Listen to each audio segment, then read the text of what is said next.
This is the NBC University Theater, presenting another in our series of radio plays based on the world's great stories. Tonight, Gulliver's Travels by Jonathan Swift, with Henry Hull as Lemuel Gulliver.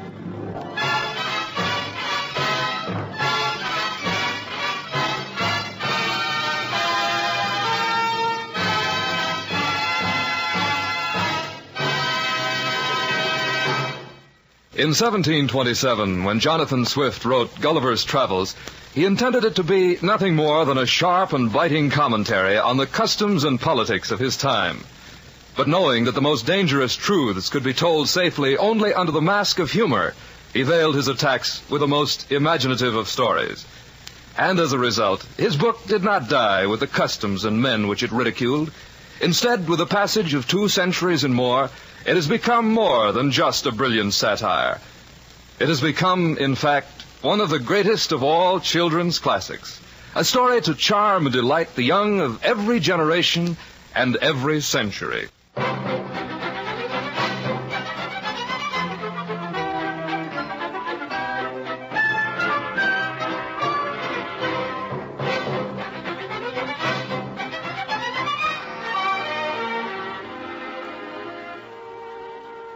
My name is Lemuel Gulliver. For 16 years and 7 months, I sailed the seas on several vessels, first as a surgeon and then as captain. In the year 1699, I accepted an offer from Captain William Pritchard, master of the Antelope, who was making a voyage to the South Seas. I shall not trouble you with the particulars of our adventures in these seas. Let it suffice to say that in our passage we ran afoul of a tropic storm.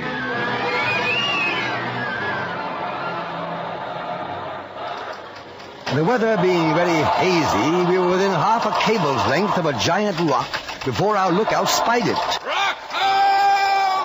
Rock ho! Dead ahead! Avast there, men! Stand by to launch the longboat!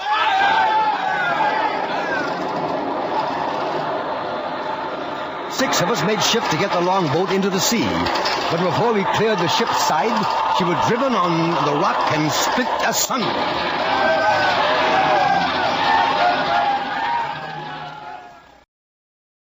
What became of my companions, I cannot tell, but conclude that they were lost. For my part, I swam as fortune directed, and was pushed forward by wind and tide to a point where I found myself within my depth.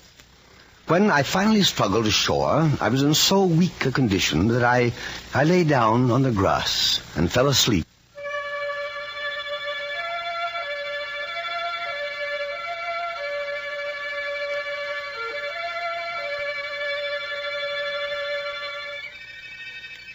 Some hours later, I was awakened by a noise like the humming of insects, a silken whispering like grass in the wind. I tried to raise, only to discover my arms and legs fastened securely to the ground, and my hair tied down in the same manner. At once I became aware of something alive, moving on my leg, advancing gently forward over my breast, walking boldly up to my chin. By bending my eyes downward, I was able to perceive that it was a human creature not 6 inches high, with a bow and arrow in his hands. And even while I looked, at least 50 more of the same kind followed the first. It gradually became clear to me that it was these tiny creatures who had made me a prisoner, who had bound me securely while I slept, with cords no thicker than a thread of silk. Outraged at first by the absurdity of a man of my stature being thus treated, I then began to ponder how light my plight was compared to that of thousands of my own countrymen, who too were bound by invisible threads of caste, custom, and circumstance. Were they not prisoners as much as I, the only difference being that I was aware of my plight and they were not? The Lilliputians, for that was the name of my tiny captors, brought me food and drink sent thither by their emperor's orders, freeing one of my hands so that I could eat. In Lilliput, as in my own island, the state of a man's stomach is likely to govern his thinking. I topped off my meal with a hogshead of good wine, then fell asleep. While I slept, I was bound in chains and carted by 1,500 horses to the palace of the emperor.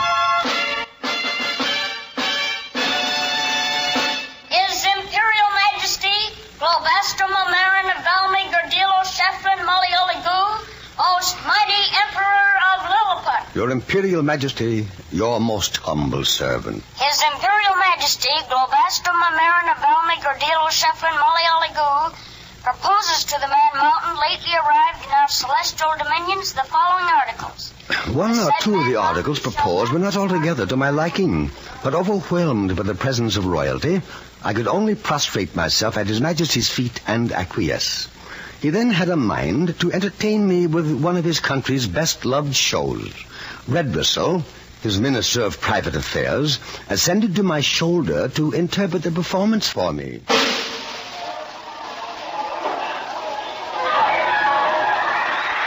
What you are about to witness, Man Mountain, is the annual performance of our tightrope walkers.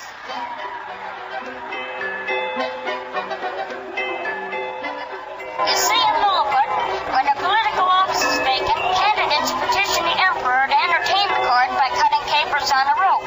Whoever jumps the highest without falling off wins the office. That's Flimnap, candidate for the office of treasurer, performing now. He's superb, colossal. Why, he's a sensation. He should be. He's been at it for years. What is it? Why do you frown? It's just occurred to me. Is this rope dancing really a true test of a man's qualifications for public office? Perhaps they thought of a better test in your country?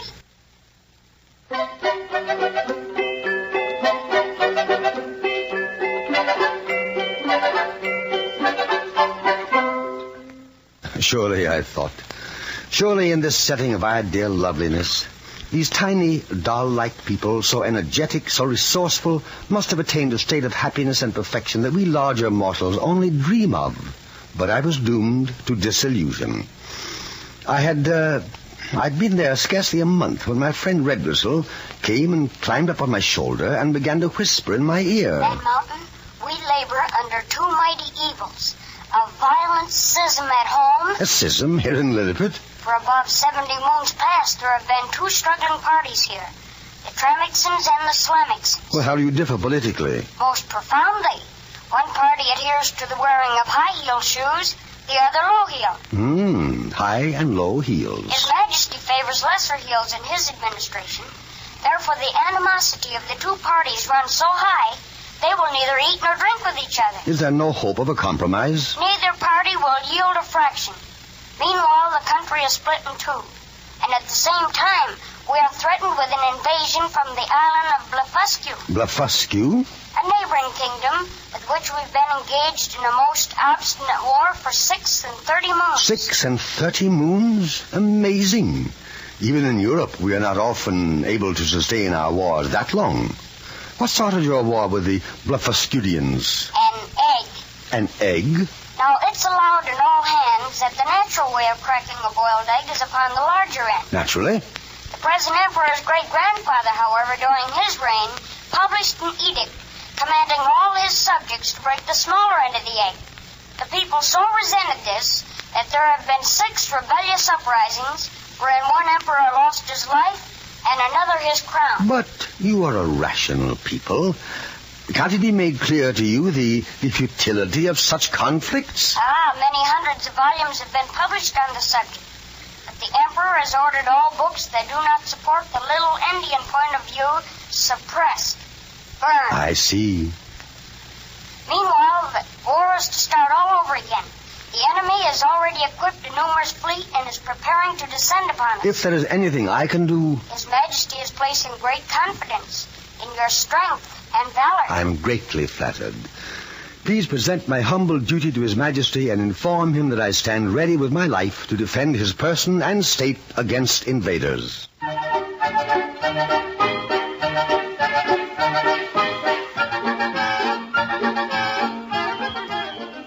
When the hour of invasion was at hand, I waded out into the channel between Lilliput and Blefuscu, cut the moorings of the enemy's fleet, tied the ship's lines together, then waded back again with the enemy's vessels in tow. The whole kingdom of Lilliput awaited on the shore to do me honor.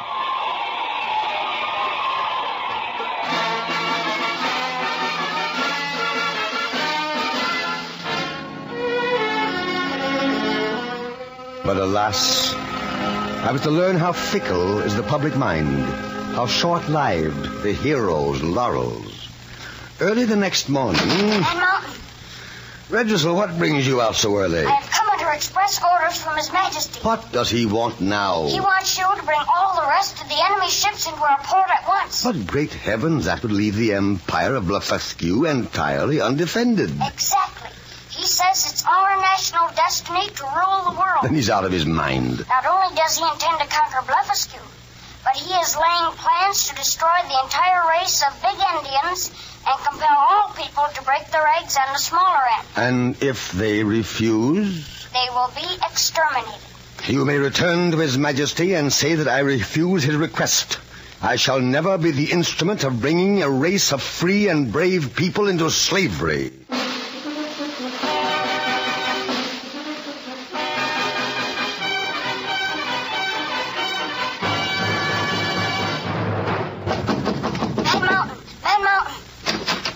What is it, Redressel? Did you give the Emperor my message? And Mountain, you must leave Lilliput at once. What do you mean? Listen, His Majesty is angry. Most angry at your refusal. He intends to blind you. Blind me? Yes, he's clever. He recognizes that the loss of your sight will in no wise impair your bodily strength. You will still be useful to him. In fact, he feels you will be even of greater service to him blind. Ah, what a low, contemptible, mean, sniveling, treacherous, selfish race you are. How about you, Redressel? Why are you here? I couldn't bear to think of you reduced to this state. You, my friend. You must have come to warn me at great risk. The risk of my life. I am deeply grateful to you. Because of you, I can still believe in men, even in Lilliput. Among as low specimens of humanity as I have yet encountered, you have proved to me there are those who are not governed by self-interest alone, those capable of idealism, human love, and sacrifice. I shall not depart from your country entirely cynical.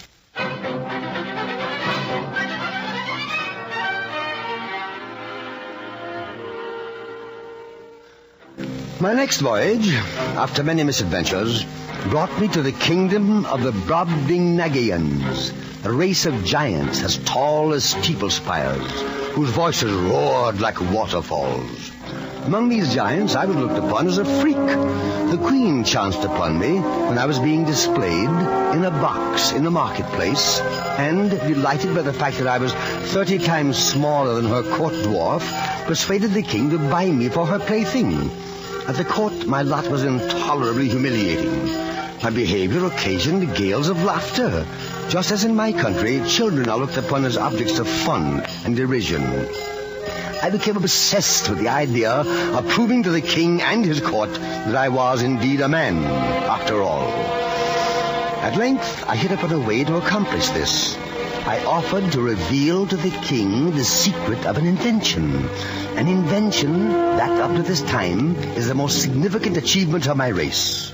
Tell me, my diminutive friend, what is this wonderful invention? Well, sire, between 300 and 400 years ago, there was compounded a certain powder, which, when kindled, will fly up into the air with a noise and agitation greater than thunder. What a diverting idea for feast days and celebrations. Ah, but wait, your majesty.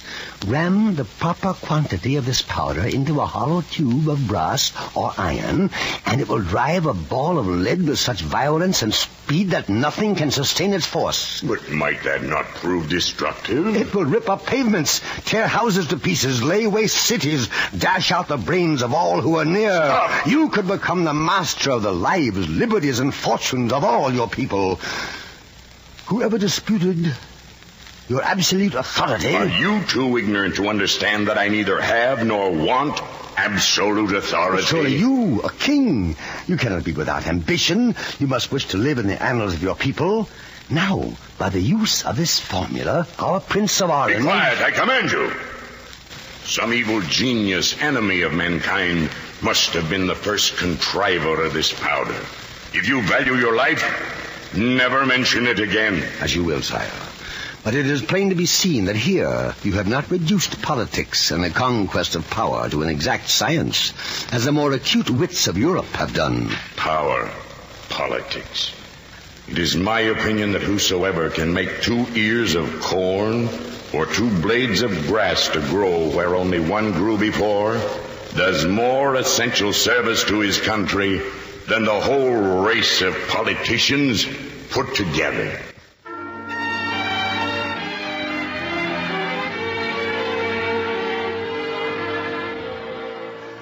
I was forced to conclude that the king's narrowness of view was the miserably perverted effect of a limited education. Eventually, I reached home again, but such is my restless nature that I had not been there 10 days before... Man the capstan and cast off the stern line! Aye, aye,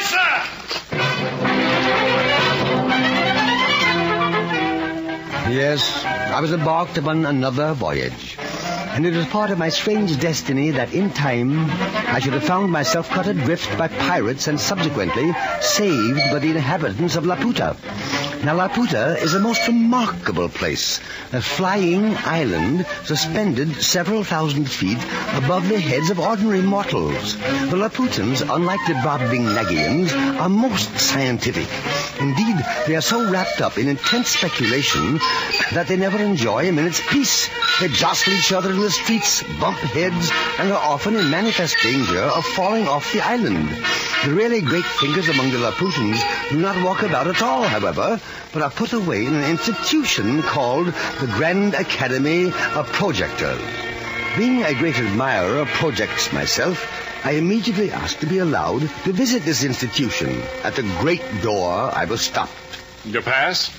Show your identification pass, please. Very good. And your travel permit? All in order. Thank you. Where will I find the research laboratories? 1 mile down this corridor, then turn left, then right, and then left again. And the agricultural projects? 2 miles to the left at the opposite end of the building. Thank you very much.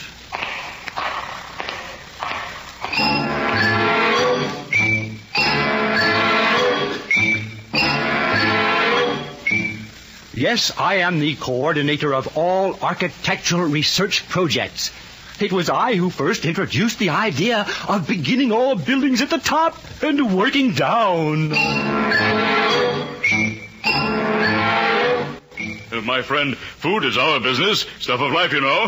I've just perfected a method of plowing so simple, you'll wonder you did not think of it yourself. The farmer plants his field with a crop of acorns, turns a drove of hogs loose in the fields, the hogs root with their feet and plow up the field. Simple, isn't it? Our aim is to perfect a universal language. Now, I hold that by leaving out verbs and participles... Nonsense, Professor X. You're only wasting your time with minor changes of that sort. Now, I propose that we abolish words altogether. Unthinkable. Abolish words altogether and carry about in a sack on our backs such objects as are necessary to express a thought. There's your universal language. Oh, you can't do it, I tell you. They won't let you do away with words. Who won't let me pray? The women. The women. The School of Political Projectors, right through that door. And I propose that as a solution to all political problems, we endeavor to persuade the people to choose leaders for their wisdom, capacity, and virtue. That we teach office holders to consult the public good.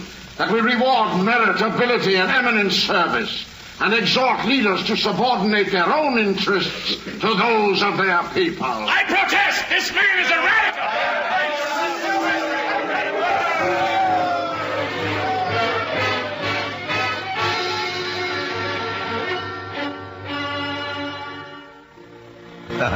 Except for the fantastic ideas I heard expounded in the School of Political Projectors, I must say that I was impressed with the Grand Academy of Laputa. The only inconvenience is that none of the projects of any of the projectors have yet been brought to perfection. And in the meantime, the whole country lies a miserable waste. The houses in ruins and the people without food and clothes. However, I dare say in time they will get around to doing something about that, too.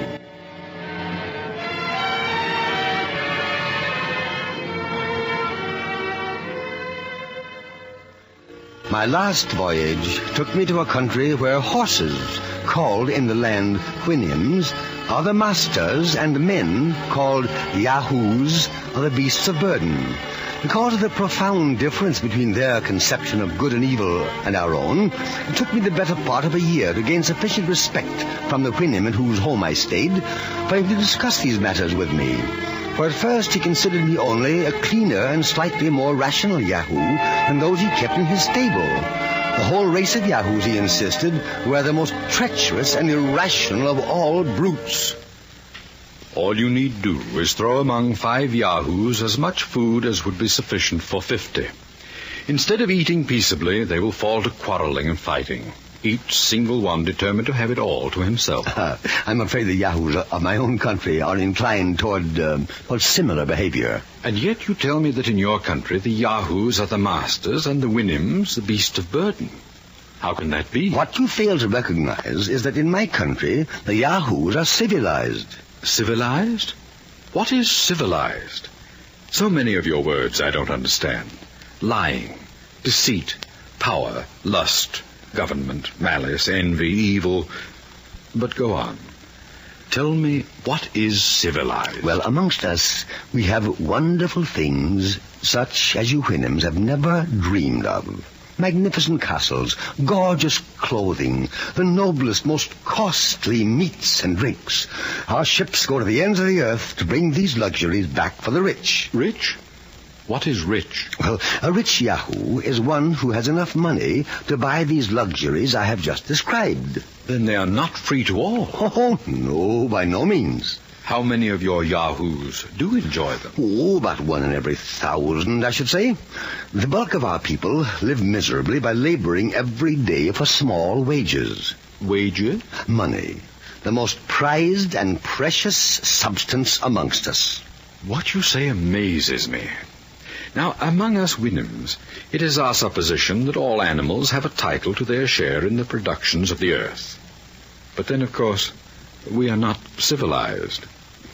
Tell me, those Yahoos who do not have the luxuries you describe, how do they feel? They are in a continual ferment of endeavor to earn sufficient money to live as the rich do. And of what does this endeavor consist? Oh, there are numerous kinds. Begging, robbing, stealing, cheating, forswearing, flattering, forging, gaming, hectoring, voting, libeling, scribbling, stargazing. Then there are the recognized professions, of course, like doctoring. Please explain. Well, it is part of our civilization that we eat when we are not hungry, drink without the provocation of thirst, sit whole nights imbibing strong liquors. Most extraordinary. All of which disposes us to sloth, inflames our bodies, and prevents digestion. And there are diseases to which husbands or wives, grown weary of their mates, are subject. Incredible. All of which makes the profession of doctoring a most lucrative one amongst us Yahoos. But I must tell you of another profession, the law. Please spare me. I do not feel equal to hearing about the law today. To be frank, your whole discourse has only increased my abhorrence for the whole species of Yahoos. For the Yahoos amongst us, I have always felt a kind of pity for their ignorance. But the Yahoos of your country, you say, pretend to reason. Instead of reason, it seems to me you're possessed only of some quality fitted to increase your natural vices. Do you realize that for all your talk of civilization, all your fine words, you have never mentioned the one word we Whinims prize most deeply? Love. Love? It is the law of our land. We need no other. Amongst us, love is not confined to any particular object, but universal to the whole race. We show the same affection for our neighbor's issue as for our own. And wherever a Whinim goes, to whatever part of the land, he looks upon that as his home. Thus we live together without conflict, in peace and happiness. Peace. Happiness. Now you are using words with which I am not familiar.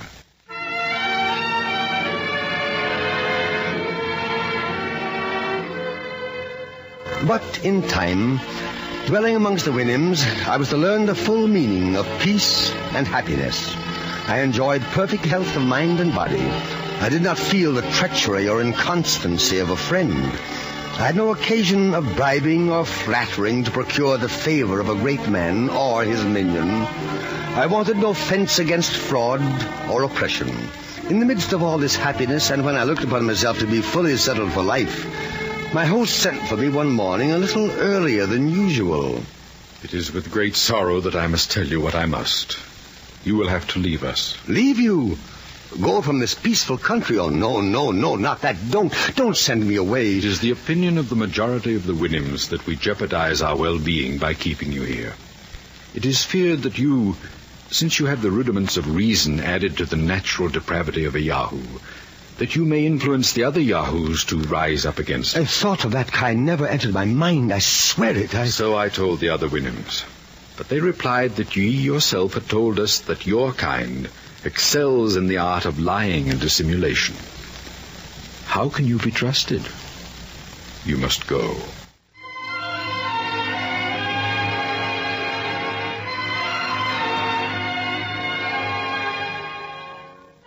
Thus, gentle listener, I have given thee a faithful account of my travels for 16 years and above 7 months, wherein I have not been as studious of ornament as of truth.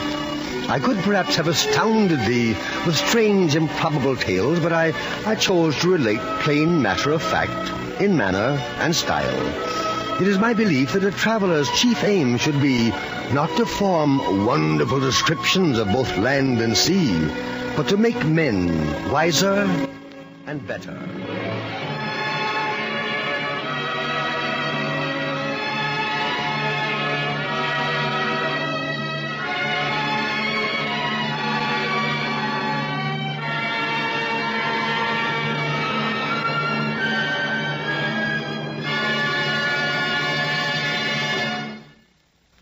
The curtain of the NBC University Theater falls on Gulliver's Travels, another in our series of radio plays based on stories that live. Tonight's adaptation of the Jonathan Swift story was written by Frank Wells and starred Henry Hull as Lemuel Gulliver, with Anthony Boris as the Lilliputian, Ken Christie as the Brobdingnagian, and Gail Gordon as the Winnem. Others in the cast were Bruce Cammon, Stanley Farrar, Cy Stevens, Jack Crucian, Earl Lee, Jack Carroll, and Cliff Clark. It is with real pleasure that the NBC University Theater announces that beginning with our next performance, our productions will be a full hour in length. The first of these attractions will be an adaptation of the Henry James novel, The American, with Alan Hale in the starring role. We suggest that you watch your local newspaper for time and station.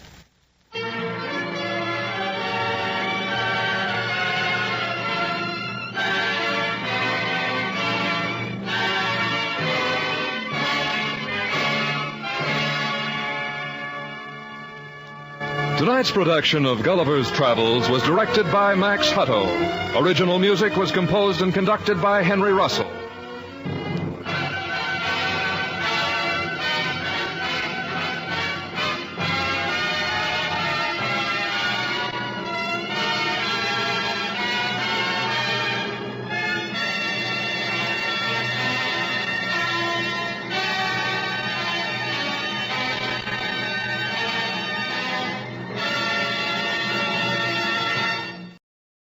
This program came to you from Hollywood. This is NBC, the national broadcasting company.